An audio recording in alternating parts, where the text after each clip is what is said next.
Voilà un exemple de programme avec de la lecture et de l'écriture.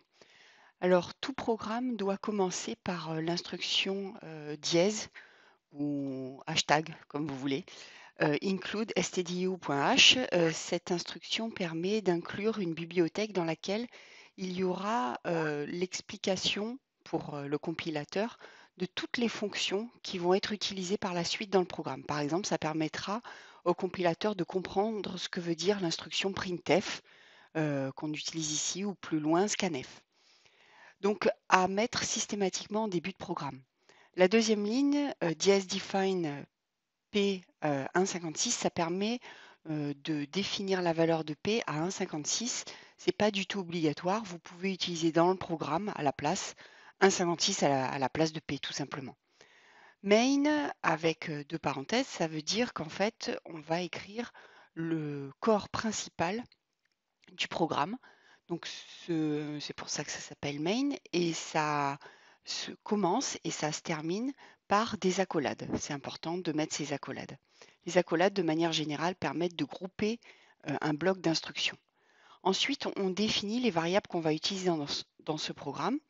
Donc il y aura C qui est un réel à virgule flottante, donc ça se déclare avec le mot float, et un point virgule pour finir l'instruction. Et il y aura un entier n qui se déclare avec int, toujours avec un point virgule à la fin. L'instruction qui permet d'écrire une phrase à l'écran, c'est printf. Vous mettez le texte que vous voulez écrire entre guillemets et attention à ne pas mettre de caractères spéciaux, genre des accents, des points d'exclamation, des apostrophes, sinon ça va sortir n'importe comment.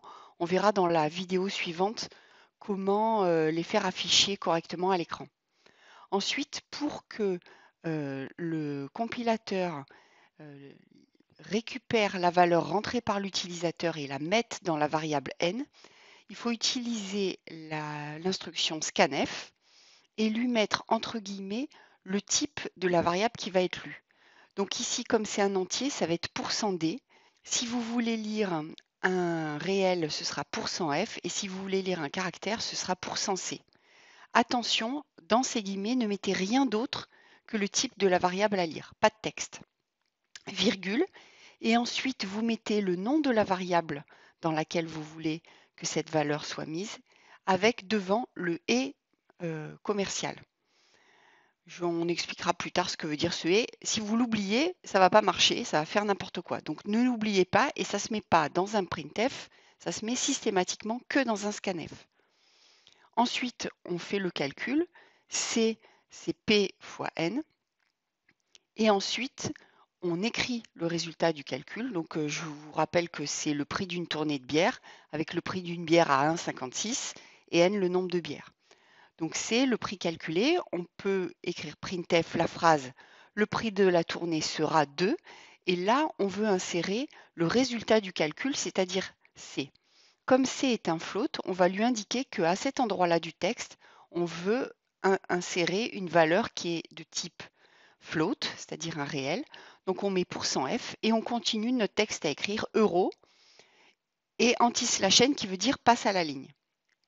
Et ensuite, après la virgule, on met le nom de la variable dont on veut récupérer la valeur et mettre la valeur ici à la place du %f. Si maintenant on compile, c'est-à-dire on fait vérifier que toutes les instructions soient bonnes et on fait exécuter le programme, donc avec la roue dentée et la flèche verte, on se retrouve avec veuillez rentrer le nombre de bières qui s'affiche, on en rentre 6, et là, le prix de la tournée sera de 9,36 €.